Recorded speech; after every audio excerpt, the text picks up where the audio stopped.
Selamat mendengarkan podcast ini. Roma pasal yang pertama, kita mulai ayat 18 sampai 32. Sebab murka Allah nyata dari surga atas segala kefasikan dan kelaliman manusia yang menindas kebenaran dengan kelaliman. Karena apa yang dapat mereka ketahui tentang Allah nyata bagi mereka, sebab Allah telah menyatakannya kepada mereka. Sebab apa yang tidak nampak daripadanya, yaitu kekuatannya yang kekal dan keilahiannya, dapat nampak kepada pikiran dari karyanya sejak dunia diciptakan, sehingga mereka tidak dapat berdalih. Sebab sekalipun mereka mengenal Allah, mereka tidak memuliakan Dia sebagai Allah atau mengucap syukur kepadanya. Sebaliknya, pikiran mereka menjadi sia-sia dan hati mereka yang bodoh menjadi gelap. Mereka berbuat seolah-olah mereka penuh hikmat, tetapi mereka telah menjadi bodoh. Mereka menggantikan kemuliaan Allah yang tidak fana dengan gambaran yang mirip dengan manusia yang fana, burung-burung, binatang-binatang yang berkaki empat, atau binatang-binatang yang menjalar. Karena itu Allah menyerahkan mereka kepada keinginan hati mereka akan kecemaran, sehingga mereka saling mencemarkan tubuh mereka. Sebab mereka menggantikan kebenaran Allah dengan dusta dan memuja dan menyembah makhluk dengan melupakan penciptanya yang harus dipuji selama-lamanya. Amin. Karena itu Allah menyerahkan mereka kepada hawa nafsu yang memalukan. Sebab istri-istri mereka menggantikan persetubuhan yang wajar dengan yang tidak wajar. Demikian juga suami-suami meninggalkan persetubuhan yang wajar dengan istri mereka dan menyala-nyala dalam birahi mereka seorang terhadap yang lain, sehingga mereka melakukan kemesuman, laki-laki dengan laki-laki, dan karena itu mereka menerima dalam diri mereka balasan yang setimpal untuk kesesatan mereka. Dan karena mereka tidak merasa perlu untuk mengakui Allah, maka Allah menyerahkan mereka kepada pikiran-pikiran yang terkutuk, sehingga mereka melakukan apa yang tidak pantas. Penuh dengan rupa-rupa kelaliman, kejahatan, keserakahan, dan kebusukan, penuh dengan dengki, pembunuhan, perselisihan, tipu muslihat, dan kefasikan. Mereka adalah pengumpat, pemfitnah, pembenci Allah, kurang ajar, congkak, sombong, pandai dalam kejahatan, tidak taat kepada orang tua, tidak berakal, tidak setia, tidak penyayang, tidak mengenal belas kasihan. Sebab walaupun mereka mengetahui tuntutan-tuntutan hukum Allah, yaitu bahwa setiap orang yang melakukan hal-hal demikian patut dihukum mati, mereka bukan saja melakukannya sendiri, tetapi mereka juga setuju dengan mereka yang melakukannya. Saudaraku, pertanyaan penting yang harus dijawab untuk mengupas Roma 1 ayat 18 sampai 32 adalah ditujukan kepada siapakah orientasi ayat-ayat tersebut. Jadi orientasi ayat-ayat tersebut itu kepada siapa atau tentang siapa? Tentu surat Roma ditujukan kepada jemaat Roma, tetapi untuk Roma pasal 1 18-32 ini orientasinya mengenai siapa? Menjawab pertanyaan ini kita harus dengan teliti memperhatikan beberapa ayat yang menjadi kunci jawaban, saudaraku. Pertama kita melihat di dalam Roma pasal 1 ayat 16, saudara, seperti yang telah kita pelajari di pertemuan terdahulu, ya. Di pertemuan terdahulu kita telah mempelajarinya, saudara, bahwa konteks pembahasan sekitar orang Yahudi dan orang Yunani, ya. Injil kuasa Allah yang menyelamatkan, ya, baik orang Yahudi maupun orang Yunani. Orang Yahudi mewakili bangsa pilihan Allah secara darah daging keturunan Abraham, sedangkan Yunani mewakili orang-orang non-Yahudi, yaitu bangsa-bangsa lain atau orang kafir, yang juga disebut oleh orang-orang Yahudi sebagai bangsa yang tidak bersunat. Saudaraku, yang kedua, dalam Roma pasal 1 ayat 19-21 jelas sekali mengatakan bahwa peringatan dan teguran serta ancaman itu ditujukan kepada mereka yang mengenal Allah. Jadi orang-orang yang sudah mengenal Allah. Kecil kemungkinan menunjuk kepada orang kafir yang tidak memiliki kitab yang diwahyukan Allah. Kalau saya katakan kecil kemungkinan, bukan berarti tidak sama sekali. Sebab dalam fakta empiris, agama-agama suku atau agama-agama bangsa-bangsa non-Yahudi maupun bangsa-bangsa yang belum pernah mendengar Injil, mereka juga memiliki keyakinan mengenai Allah. Apakah namanya Sang Yang Widi dan nama-nama yang lain, Allah langit, atau sejajar dengan Allah yang Maha Esa. Dan mereka memiliki hukum moral yang menyerupai Taurat. Ini fakta. Di bangsa-bangsa itu mereka juga mempercayai adanya Allah yang Maha Kuasa, Allah yang ada di langit, Sangti, Allah yang ada di atas. Mereka mempercayai. Jadi jelas bahwa peringatan dan teguran serta ancaman ini ditujukan kepada mereka yang mengenal Allah. Siapa mereka yang mengenal Allah? Ya orang Yahudi dan orang-orang Kristen. Tetapi walaupun kecil kemungkinan, bukan berarti lalu orang-orang bangsa lain tidak mengenal Allah. Mengenal dalam kapasitas yang terbatas. Yang tidak bisa dikatakan mengenal dalam ukuran orang Yahudi maupun orang Kristen. Tapi mereka mengenal dalam konsepnya. Dan itu tidak boleh kita anggap nol. Kita tidak boleh menganggap itu tidak ada artinya sama sekali. Mengapa? Nanti kita lihat di belakang. Siapakah mereka yang mengerti tuntutan hukum Allah? Ya pasti orang Yahudi yang memiliki Taurat dan orang Kristen yang mengerti hukum kasih. Orang Kristen yang harus menjadikan Tuhan sebagai hukumnya dan harus melakukan kehendak Allah, apa yang baik, yang berkenan dan yang sempurna. Nah, ketiga, dalam Roma 1 ayat 18-32 juga ditujukan kepada bangsa-bangsa lain. Bangsa-bangsa lain ini menunjuk kepada orang-orang yang tidak mengenal hukum Taurat seperti orang Yahudi dan bukan orang Kristen. Roma pasal 2 ayat 12-15 ini perlu kita baca. Sebab semua orang yang berdosa tanpa hukum Taurat akan binasa tanpa hukum Taurat. Dan semua orang yang berdosa di bawah hukum Taurat akan dihakimi oleh hukum Taurat. Karena bukanlah orang yang mendengar hukum Taurat yang benar di hadapan Allah, tetapi orang yang melakukan hukum Tauratlah yang akan dibenarkan. Apabila bangsa-bangsa lain yang tidak memiliki hukum Taurat oleh dorongan diri sendiri melakukan apa yang dituntut hukum Taurat, maka walaupun mereka tidak memiliki hukum Taurat, mereka menjadi hukum Taurat bagi diri mereka sendiri. Sebab dengan itu mereka menunjukkan bahwa isi hukum Taurat ada tertulis di dalam hati mereka, dan suara hati mereka turut bersaksi, dan pikiran mereka saling menuduh atau saling membela. Di sini saya hanya ingin mengutip bahwa bangsa-bangsa lain yang tidak memiliki hukum yang tertulis di atas papirus, semacam kertas, tidak ditulis di atas kulit, seperti orang-orang Yahudi yang kalau menulis Taurat di atas kulit dan mereka harus menggotongnya. Tidak ditulis di atas loh batu seperti yang diterima Musa, tetapi tertulis di hati mereka. Isi hukum Taurat itu adalah intinya, kasihlah Tuhan Allahmu dengan segenap hati, jiwa dan akal budi. Dan hukum yang sama dengan itu, kalau tidak mengenal Allah gimana? Kasihi sesama manusia seperti dirimu sendiri.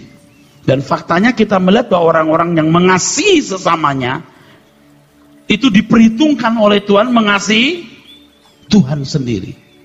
Kita harus jujur, cerdas, teliti ya. Bangsa-bangsa non-Yahudi dan bukan orang Kristen tidak mengenal Allah sehingga mereka hanya mengenal hukum mengasihi sesama seperti diri sendiri. Dalam hal ini kita dapat mengerti mengapa dalam kehidupan banyak bangsa non-Yahudi non-Kristen, faktanya kita menemukan kepahlawanan orang-orang membela sesamanya lebih dari mengasihi diri sendiri. Filosofi mereka adalah mengasihi sama seperti diri sendiri, bahkan lebih dari nyawa mereka sendiri. Dan kita tidak boleh menutup mata kenyataan itu. Jangan berkata, enggak, itu motifnya juga salah. Sering kita itu terlalu naif. Kita tidak mau menerima fakta ada orang-orang baik di luar Kristen.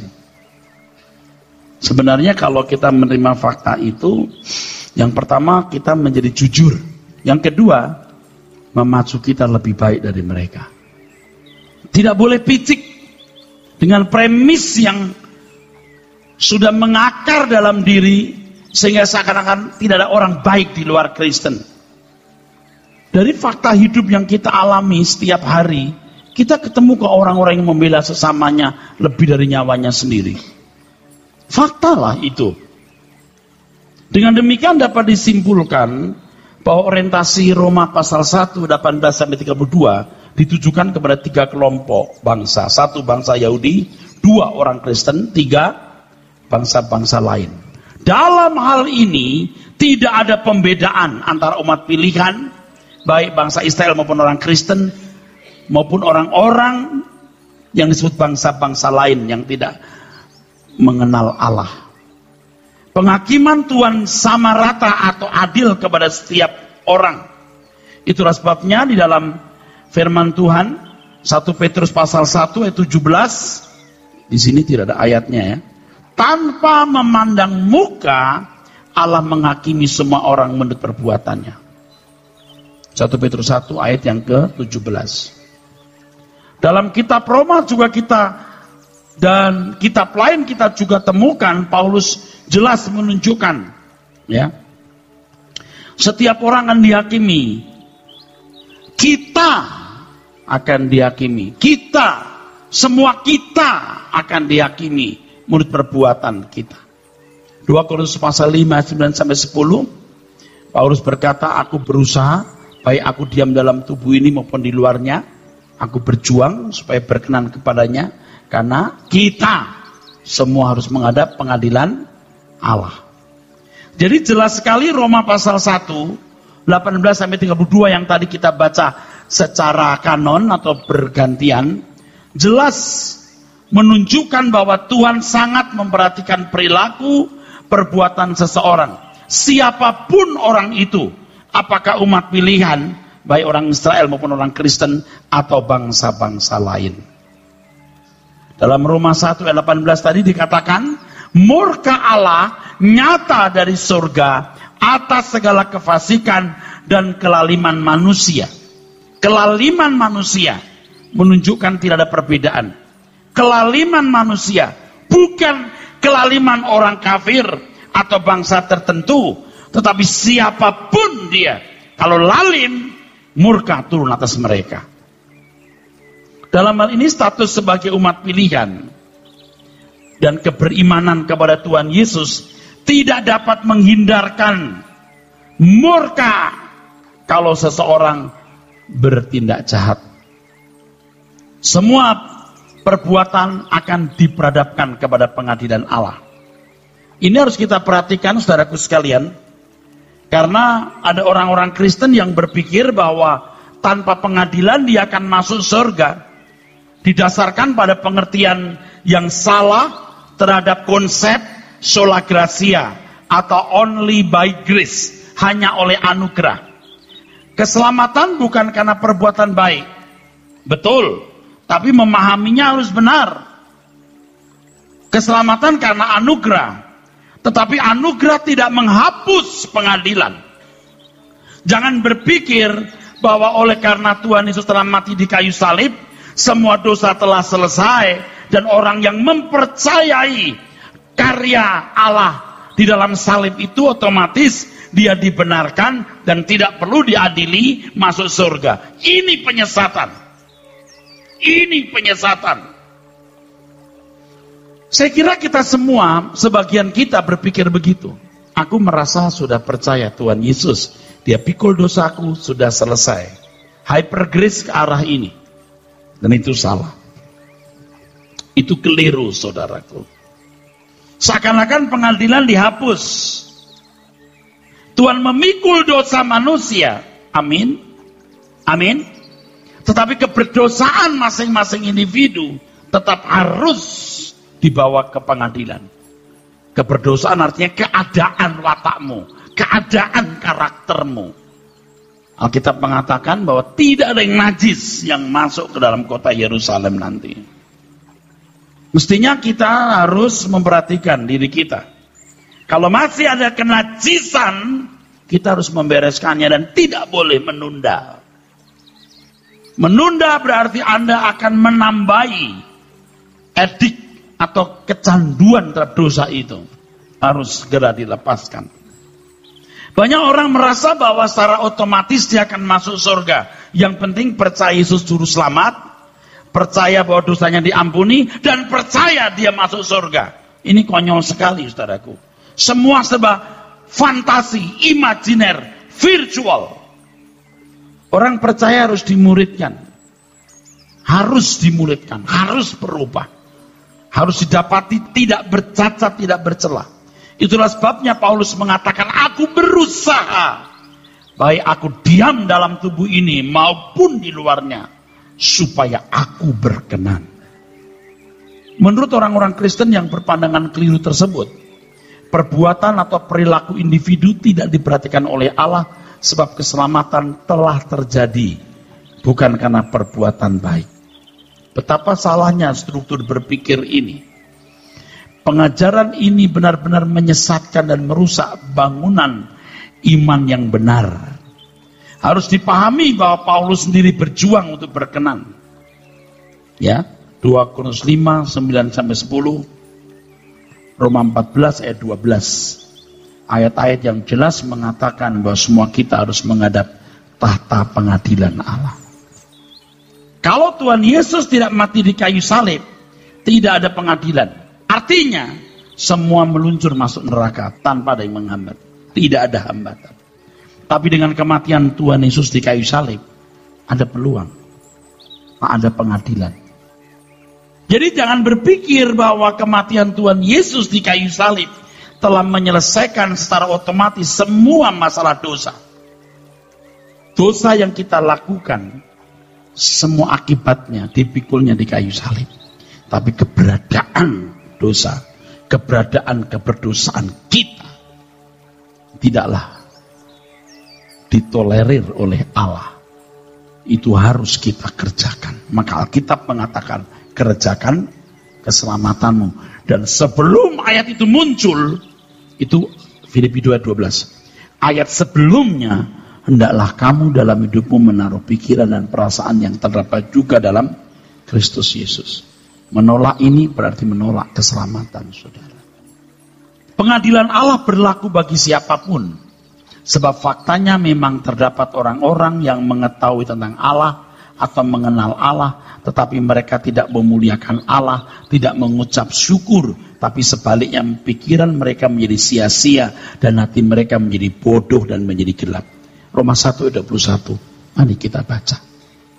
Sebab sekalipun mereka mengenal Allah. Nah, ini orang-orang Kristen bisa begitu, bukan? Nggak usah bicara orang Yahudi atau bangsa lain. Orang Kristen. Terus. Mereka tidak memuliakan Dia sebagai Allah. Tidak memuliakan Dia sebagai Allah. Terus. Atau mengucap syukur kepadanya. Sebaliknya, pikiran mereka menjadi sia-sia dan hati mereka yang bodoh menjadi gelap. Selesaikan ini. Selesaikan itu. Jangan berpikir biar ini gelap, biar ini bodoh, Tuhan telah mati di kayu salib, saya boleh masuk surga. Allah macam apa yang ditawarkan orang-orang seperti itu, saudaraku? Allah itu pribadi yang punya kehendak, punya rencana. kehendaknya harus dilakukan, rencananya harus dipenuhi. Kalau kita mengaku Yesus sebagai Allah, kita harus mengerti kehendaknya untuk kita lakukan dan rencananya untuk kita penuhi. Jika tidak, engkau tidak menerima dia sebagai Allah. Kalau hanya mulut, waduh, kita menipu Tuhan. Ini contoh sederhana saja. Kalau seorang berkata kepada gurunya, ibu guru, tapi tidak mau belajar dan tidak mau mengerjakan tugas, dia bukan murid, saudaraku. Kalau seorang anak berkata mama, papa, tapi dia tidak mengurusi mama papanya, pada hari tua mama papanya itu, kalau waktu muda dia tidak mau nurut, tidak mau tunduk kepada pengaturan orang tua. Jadi tidak heran kalau orang tua berkata, pergi kamu, kau bukan anak mama papa, kalau tidak nurut. Nah sekarang bagaimana Allah kita perlakukan semena-mena dengan sikap, asal kita menyebut Yesus Tuhan, Allah, lalu kita sudah menjadi umatnya. Kalau sampai pendeta gereja berani mengesahkan, pendeta itu, gereja itu harus bertanggung jawab di hadapan Tuhan suatu hari. Kenapa kamu sahkan orang-orang itu sebagai umatku, padahal mereka tidak melakukan kehendakku? Jadi saya harus mengatakan, kalau Anda tidak melakukan kehendak Bapa, Anda akan ditolak oleh Allah. Kita harus mengerti Alkitab dengan jujur, saudaraku. Ini bukan mempersulit saudara masuk surga. Memang begitu jalannya. Tentu Bapak Ibu jangan hanya ikut apa yang saya sampaikan ini saja. Masih ada rangkaian panjang dan rangkaian besar penjelasan seperti ini supaya lengkap dan komprehensif. Bukankah fenomena real bahwa banyak orang Kristen yang tidak bersyukur dan tidak memuliakan Allah dalam kehidupan ini, dan kita melihat itu. Kita jumpai fakta ternyata ada orang-orang non-Kristen lebih jujur, lebih mengasihi sesama, lebih berperilaku baik dibanding orang Kristen. Ada pembantu-pembantu rumah tangga yang ikut nyonya dan tuannya sampai hari tua. Tuan dan nyonyanya mengantarkan ke rumah jompo. Bukan orang Kristen, tetapi ada orang Kristen yang menyetrika pembantunya, menyundut dengan rokok. Orang Kristen. Ini fakta. Lalu apa artinya iman Kristiani yang dia miliki? Bayangkan Allah macam apa yang membawa orang-orang yang menyetrika pembantunya, menyiksa dengan menyundut rokok, boleh masuk surga, hanya mulutnya berkata Yesus Tuhan. Dan kalau ada pendeta di gereja seakan-akan membuat tenang dan sejahtera orang-orang seperti ini dan meyakinkan mereka orang-orang yang selamat, umat Allah yang akan masuk surga, betapa jahatnya itu. Jadi saudara mesti memeriksa diri sendiri. Orang macam saudara ini layak nggak masuk kerajaan Allah? Mestinya kita harus memeriksa diri sendiri. Seandainya Tuhan Yesus hidup pada zaman sekarang, apakah dia berperilaku seperti aku? Kenapa kita harus bertanya begitu? Sebab keselamatan harus membawa saudara kepada kehidupan yang mengenakan pribadi Kristus. Dan orang yang beriman kepada Tuhan Yesus harus hidup seperti dia hidup. Apakah orang Kristen brengsek seperti itu masuk surga karena merasa memiliki iman kepada Tuhan Yesus? Sedangkan orang di luar Kristen masuk neraka karena tidak terhisap sebagai orang yang beriman kepada Tuhan Yesus. Apa nilai dan arti percaya kepada Tuhan itu? Harus diingat, pengadilan Allah berorientasi pada perbuatan, bukan pada iman. Tidak ada ayat yang mengatakan orang dihakimi menurut iman, tapi selalu mengatakan orang dihakimi menurut perbuatan. Lalu apa artinya iman, Pak? Dalam pengadilan itu. Apa artinya iman dalam pengadilan itu, Pak? Seorang yang berkelakuan seperti Kristus, seorang yang akan dimuliakan bersama dengan Tuhan Yesus Kristus. Lalu apa artinya pengadilan, Pak?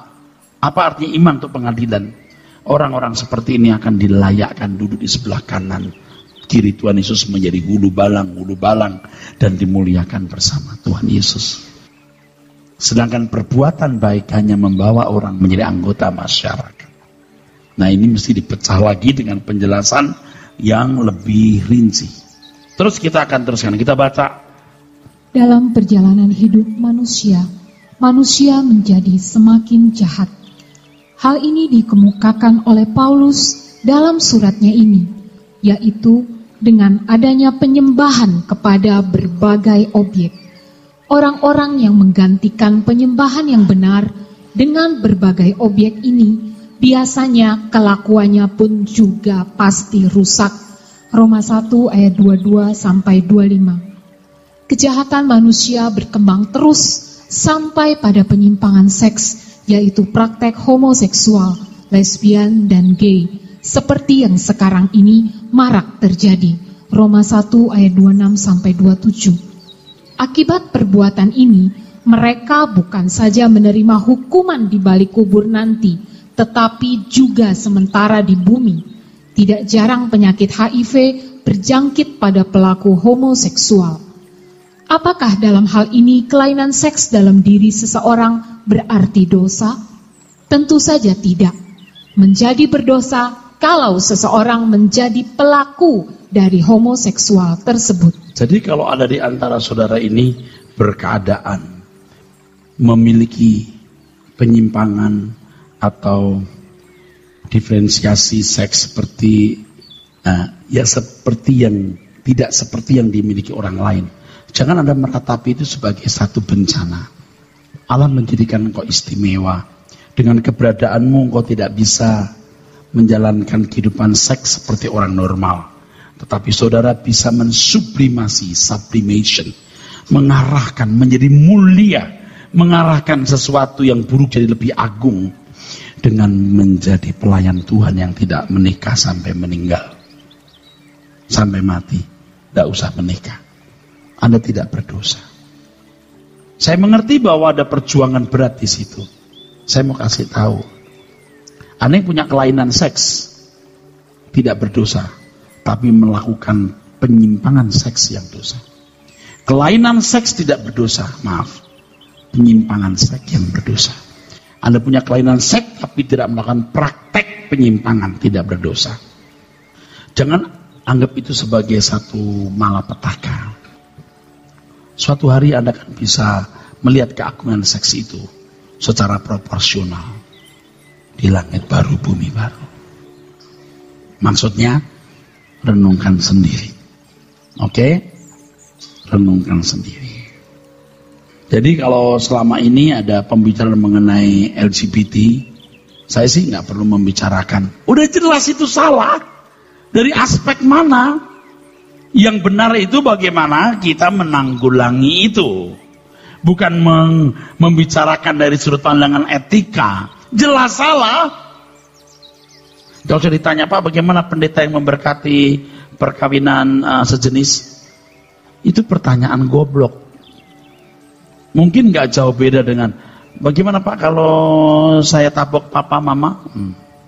Oh, itu gak sama Pak, tidak equal. Oke, gak equal, cari yang equal deh. Ya kira-kira pertanyaan yang gak benar itu.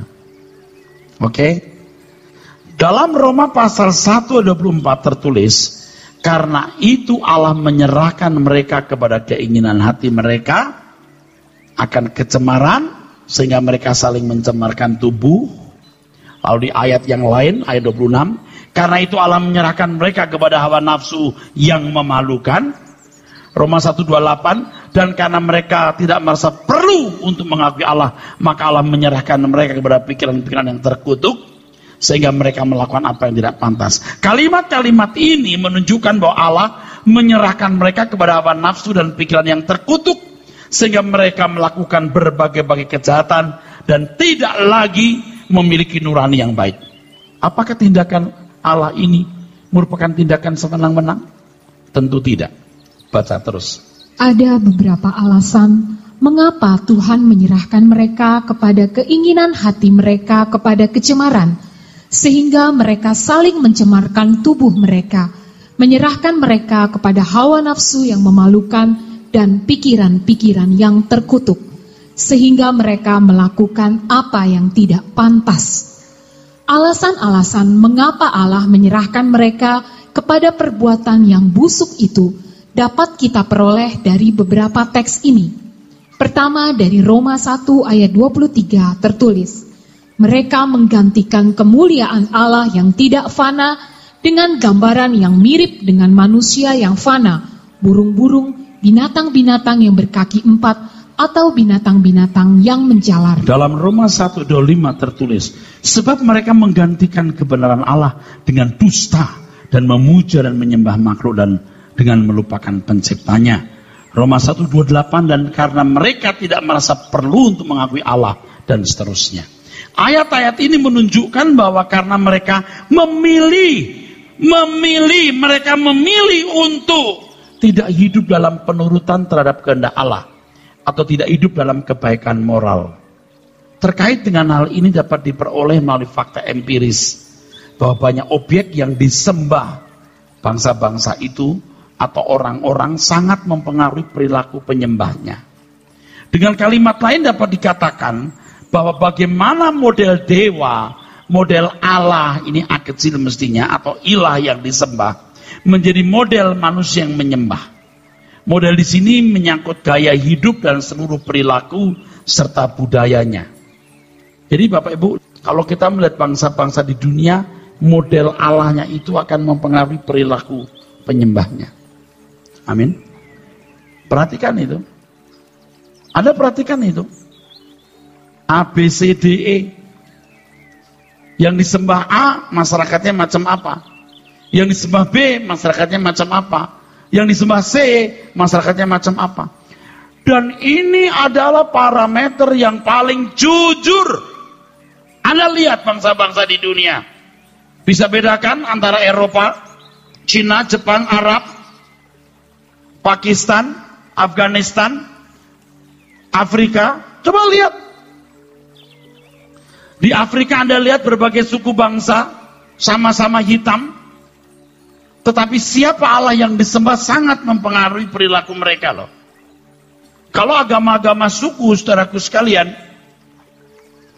kalau dewanya itu dewa-dewa tertentu, sampai anak harus disembelih sebagai korbannya, dan lain sebagainya.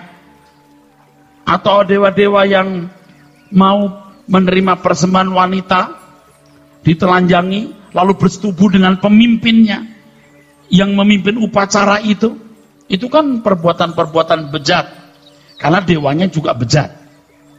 Di tengah-tengah kehidupan mereka kadang-kadang dijumpai orang-orang yang nuraninya sangat baik, sehingga ilah atau dewa mereka sendiri juga dipandang melakukan kesalahan, mereka lawan juga. Jadi fakta-fakta ada orang yang gak mau menyembah, fakta-fakta orang yang menentang dewa-dewa seperti itu ya. Jadi kalau saudara membaca kisah-kisah cerita-cerita kuno, ada orang-orang yang menentang dewanya, itu orang yang punya nurani, yang tidak mengikuti lingkungan dan budayanya. Tindakan manusia yang menggantikan kemuliaan Allah yang tidak fana dengan gambaran yang mirip dengan manusia yang fana, burung-burung dan lain sebagainya itu, ya, mereka membangun karakter watak dari apa yang mereka yakini. Dan ini menunjukkan kehendak bebas mereka. Kehendak bebas yang mereka gunakan secara konkret, yang melahirkan tindakan-tindakan konkret pula. Jadi sesungguhnya apapun yang manusia lakukan, bukan karena ada faktor lain. Jangan menyalahkan Tuhan, seakan-akan Tuhan yang menggerakkan mereka, menentukan mereka berbuat demikian. Dalam hal ini tidak mungkin Allah menggiring seseorang berbuat kejahatan yang akhirnya terbuang dari hadirat Allah selama-lamanya. Bahkan di tengah-tengah penyembahan orang-orang kafir, masih bisa dijumpai orang-orang yang punya nurani baik. Allah bukanlah Allah yang kejam dan jahat. Ia adalah Allah yang kasih, yang tidak menghendaki seorang pun binasa. Kalau sampai seseorang dibiarkan menjadi semakin jahat, seperti Firaun, karena memang hatinya sudah sangat jahat dan tidak bisa diperbaiki lagi. Bapak Ibu, mestinya kita membaca detail setiap ayat itu. Karena mereka tidak mau mengenal Allah, mereka tidak mau taat, maka Allah menyerahkan mereka. Ya, niat hati mereka sudah keras, sudah bulat untuk melakukan sesuatu yang bertentangan dengan kehendak Allah, sehingga Allah membiarkan itu. Jadi, baca, Jadi, kalau dikatakan bahwa Tuhan mengeraskan hati, itu berarti Tuhan sudah tidak memberi kesempatan seseorang untuk berubah menjadi baik. Ya, Tuhan tidak menahannya. Tuhan tidak ngerem. Tuhan tidak menghalangi. Jadi mengeraskan hati harus dipahami dengan benar. Ya, bukan Tuhan masuk di hati orang itu lalu mengintervensi. Itu Tuhan luar biasa loh. Fairnya gitu. Agung sekali pribadinya. Tuhan berkata kepada Musa, Firaun tidak mungkin melepaskan kamu. Ia tidak masuk di hati Firaun lalu mengeraskan Firaun. Tapi lewat peristiwa-peristiwa itu. Musa melempar tongkat, ahli sihirnya, Firaun juga bisa membuat. Ada keajaiban-keajaiban yang Musa lakukan, yang ahli-ahli sihir orang Mesir juga bisa lakukan. Itu hati Firaun jadi keras. Tuhan kasih tulah. Firaun berkata kepada Musa, Musa, jangan begitu, tabut, nanti aku buat kamu bisa pergi. Bangsa Israel boleh pergi, cabut ini tulah. Begitulah dicabut, Firaun berkata, nggak jadi dikasih tulah lagi. Wah, Musa jangan begitu dong, cabut ntar saya lepaskan. Tulah dicabut, terus nggak jadi Itu berkali-kali. Itu dengan keadaan itu Firaun menjadi keras. Semua kena bara, semua kena hukuman. Firaun sendiri tidak loh. Tidak dikatakan Firaun juga kena loh. Seluruh punggawa, seluruh orang istananya kena. Dia nggak disebut Firaun juga kena. Itu jadi keras ya. Itulah cara Tuhan membiarkan. Tapi Tuhan nggak masuk di hati Firaun lalu nggak. Tolong dipahami itu. Tapi terakhir anak sulungnya mati. Selesai. Itu memaksa bangsa Israel harus bisa keluar dari Mesir. Terus ya. Tuhan tidak lagi menegur atau memberi tuntunan. Oleh sebab itu, pengertian mengeraskan hati hendaknya tidak dipahami secara mistik, yaitu Tuhan masuk dalam hati seseorang dan membuat seseorang menjadi lebih jahat. Membuat seseorang menjadi lebih jahat bukanlah karakter Allah. Itu bukan karakter Allah. Saya menjadi seperti hari ini, itu juga lewat peringatan-peringatan Tuhan. Dia tidak masuk di hati saya, lalu membuat saya jadi baik. Enggak. Teguran, peringatan. Respon saya merubah saya. Kalau respon saya negatif, saya jadi jahat. Kalau respon saya positif, saya tergiring jadi benar. Tapi kalau saya sudah tidak mau mendengar, tidak mau mendengar teguran Tuhan, tidak meresponi teguran-teguran dan peringatan-peringatannya, Tuhan membiarkan. Dan titik tertentu, seseorang bisa tidak ditegur lagi. Mau kaya, bablas kaya. Nggak ada masalah, bablas nggak ada masalah. Itu nanti di Mazmur 73. Senang selamanya, tidak kena tulah, selamanya di bumi. Tapi ketika mati, kau pandang rupa mereka hina. Jadi Bapak Ibu, kalau kita diproses Tuhan dengan berbagai masalah, kita bersyukur karena dapat kejadian itu Tuhan mau menyempurnakan kita. Orang-orang yang mengasihi Tuhan itu dibentuk Tuhan dan memiliki pengalaman unik-unik dengan Tuhan, bagaimana Tuhan membuat ia menjadi pribadi yang agung. Tapi orang-orang yang tidak menghargai Tuhan seperti nggak punya masalah. Kalau ada masalah mereka berjuang untuk menyelesaikan pakai duit, pakai aparat segala macam. Kalau terkena masalah hukum misalnya dibayar itu pengacara jahat, bisa bayar itu jaksa hakim, diputar balikkan fakta, dia lolos lagi. Dan seakan-akan dia bisa lolos dari segala ancaman bahaya. Tapi satu kali ketika dia berhadapan dengan pengadilan Allah, dia tidak akan pernah bisa lolos. Jadi jangan sampai Tuhan mengeraskan hati, artinya tidak memberi kesempatan kita diperbaiki. Teruskan baca. Kalau kita meneliti ayat-ayat dalam Roma 1 ayat 18-32 dengan cerdas, teliti dan jujur, maka kita dapat memperoleh kebenaran bahwa Allah tidak sembarangan mengeraskan hati seseorang, atau yang sama dengan menyerahkan mereka kepada hawa nafsu dan pikiran yang terkutuk, sehingga melakukan berbagai-bagai kejahatan dan tidak lagi memiliki nurani yang baik untuk berbuat kebajikan. Keadaan seseorang di mana Tuhan menyerahkan mereka kepada keinginan hati mereka, kepada kecemaran, kepada hawa nafsu yang memalukan, dan kepada pikiran-pikiran yang terkutuk adalah karena pilihan dan keputusan mereka sendiri. Ya, kalau dikatakan Allah mengeraskan hati, Allah membiarkan proses mereka menjadi makin jahat.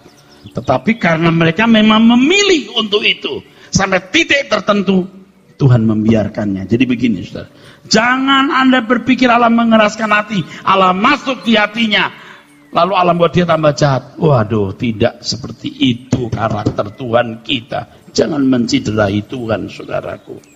Kalau misalnya ini titik kejahatannya ke atas, begini, saudara. Ketika dia naik ke atas ini, Tuhan cegah terus. Sampai titik tertentu, Tuhan berhenti. Ini akan jahat. Nah, ini namanya mengeraskan hati. Tidak ada kalimat yang pendek bisa digunakan untuk menunjukkan proses ini. Allah mencegah setiap kali orang berbuat dosa berkali-kali lalu. Nggak bisa. Hanya kalimat Allah mengeraskan hati. Dan kita harus memahami ini dengan tepat. Jangan secara mistik Allah masuk di hati orang lalu buat orang itu menjadi makin jahat. Bukan karakter Allah. Ingat, Allah tidak pernah mencobai apa yang jahat dalam hidup manusia. Sebenarnya saya mau buka kitab Yakobus, jadi panjang lebar nanti. Jadi saya nggak masukkan itu. Sebaliknya Allah juga tidak masuk di hati orang itu, lalu orang itu bisa menjadi baik. Allah turut bekerja dalam segala hal mendatangkan kebaikan. Itu berarti ada faktor eksternal yang di-create, dirancang Tuhan membentuk orang itu. Respon orang terhadap setiap peristiwa yang terjadi menentukan apakah dia memberi diri dibentuk makin baik atau tidak. Allah turut bekerja dalam segala hal. Ada faktor eksternal yang Allah izinkan terjadi. Jangan sembarangan Allah menentukan dia selamat. Bagaimanapun Allah akan proses dia. Gimana prosesnya? Allah tidak memilih dia bagaimanapun masuk neraka. Kan begitu jujurnya. Kalau tidak begitu yang gimana? Mesti mengerti kebenaran. Teruskan. Kebenaran di atas ini sudah cukup mematahkan kalau seseorang berpandangan bahwa Allah menentukan orang selamat, yang sama artinya Tuhan akan merancang dan membuat, kalau perlu dengan paksa sesuai dengan kedaulatan Allah sepihak. Di pihak lain tentu ada orang-orang yang binasa karena Tuhan tidak membuat mereka menjadi baik. Dari Roma 1 ayat 18 sampai 32 sangat jelas bahwa seseorang menjadi jahat karena pilihan dan keputusan mereka sendiri, bukan karena rekayasa Allah atau pihak eksternal. Kalau ada orang yang berpandangan bahwa Tuhan mengeraskan hati seseorang atau membiarkan seorang terbelenggu dalam kejahatan berdasarkan kehendak dari kedaulatan Allah, apalagi kalau ditambah lagi bahwa demi kemuliaan dan kebesaran namanya Allah membiarkan orang menjadi jahat, masuk neraka, dan yang lain masuk surga, sangat keliru. Pandangan ini menciderai Allah yang maha mulia. Tuhan tidak akan membuat namanya dimuliakan. Tuhan tidak akan membuat namanya dibesarkan dengan mengorbankan keselamatan manusia. Allah tidak pernah berbuat demikian. Maka ketika saya membaca buku bahwa demi kemuliaannya Allah bertindak demikian, saya sedih plus marah. Kamu menciderai Tuhan dan tidak memperkenalkan Allah secara benar kepada umat. Melengkapi penjelasan ini, kita mengutip Roma 1:32.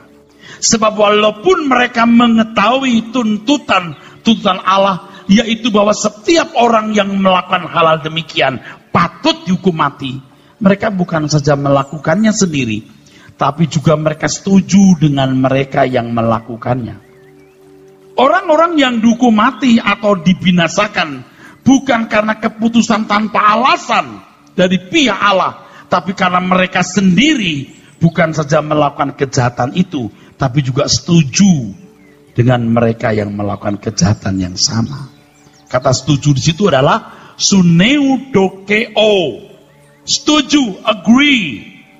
To be pleased together with, approve together, to applaud. Artinya menyenangi bersama, menyetujui bersama, memberi tepuk tangan, artinya mendukung dan memberi penghargaan. Adalah tidak mungkin Tuhan membuat seseorang menyenangi kejahatan dan memberi penghargaan atau mendukung kejahatan. Orang bisa berkeadaan batin atau hati nurani yang jahat karena keputusannya sendiri. Dan mestinya aku tambahkan kalimat ini. Dan dalam waktu yang panjang mereka melakukannya. Atau terus menerus. Ngerti ya saudara? Sangatlah tidak mungkin Tuhan intervensi ke dalam batin hati manusia. Dan menyetir orang tersebut untuk melakukan tindakan yang mengambil satu keputusan atau pilihan. Sejatinya manusia dalam kehendak bebasnya yang menyetir dirinya sendiri. Manusia mengambil keputusan dan pilihan atas segala sesuatu yang dilakukan. Dengan demikian manusia dapat dihadapkan kepada pengadilan Allah dan harus mempertanggungjawabkan semua yang diputuskan dan dipilih serta dilakukan selama di bumi ini. Saudaraku, kita manusia, kita bukan binatang. Kalau binatang hidup hanya sesuai dengan siklus dalam habitatnya. Tetapi kita manusia, kita harus bertindak dalam kehendak bebas kita. Yang kita harus pertanggungjawabkan di hadapan Tuhan. Ada seorang dosen sekolah teologi yang tidak setuju adanya kehendak bebas. Dia bertanya kepada muridnya baru-baru ini. Kehendak bebas itu tidak ada, coba buktikan katanya. Coba kamu sekarang terbang, bisa nggak?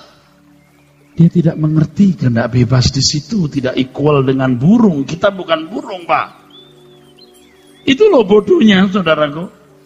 Kehendak bebas tentu dalam orientasi hidup manusia berkenaan dengan hukum dan perintah Tuhan, berkenaan dengan kesucian atau bukan kesucian. Saudara, ini beban kita. Kita harus meluruskan ajaran yang tidak tepat. Supaya orang menemukan ajaran yang asli dari Tuhan Yesus Kristus. Dan ajaran yang benar itu mengubah hidup. Injil bukan sekedar pengetahuan. Injil bukan ilmu. Injil adalah nafas atau jiwa Allah. Amin.